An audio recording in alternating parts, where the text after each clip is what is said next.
नर्क से स्वर्ग का रास्ता एक प्राचीन हिंदी कहानी है जो भारतीय पौराणिक साहित्य में प्रसिद्ध है। इस कहानी के अनुसार नर्क और स्वर्ग दो अलग अलग स्थान होते हैं जहां आत्माएं अपने कर्मफल के अनुसार जाती हैं। कहानी में एक ब्राह्मण राजा था जिसका नाम स्वर्ग था। उसका धर्म बड़ा बलशाली था और वह सभी लोगों को न्यायपूर्वक शासन करता था। एक दिन स्वर्ग ब्राह्मण राजा ने धर्मराज यमराज की सख्तता के बारे में सुना और उसकी अत्याचारिक प्रवृत्ति के बारे में अनेक कथाएं सुनी। उसी दिन स्वर्ग ने यमराज के भय में जीवन यापन के बारे में सोचा। पूरी कहानी है नर्क से स्वर्ग का रास्ता।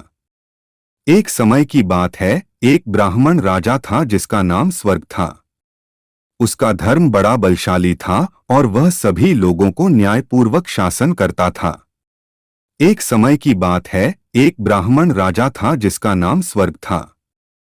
उसका धर्म बड़ा बलशाली था और वह सभी लोगों को न्यायपूर्वक शासन करता था। एक दिन स्वर्ग ने धर्मराज यमराज की सख्तता के बारे में सुना और उसकी अत्याचारिक प्रवृत्ति के बारे में अनेक कथाएं सुनी। उसी दिन स्वर्ग ने यमराज के भय में जीवन यापन के बारे में सोचा। स्वर्ग राजा ने अपने राज्य के विचार को और ब्राह्मणों से यह बात साझा की।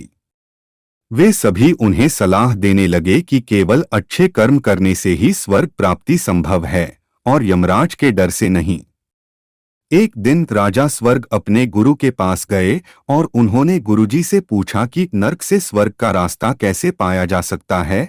उनके गुरु ने उन्हें ध्यान और भगवान की भक्ति के माध्यम से अच्छे कर्म करने की सलाह दी। स्वर्ग राजा ने गुरु की बात मानी और उनके निर्देशनाओं के अनुसार अपने राज्य को न्यायपूर्वक शासित किया, अच्छे कर्म किए और भगवान की पूजा अर्चना में विशेष रूप से लगे रहे।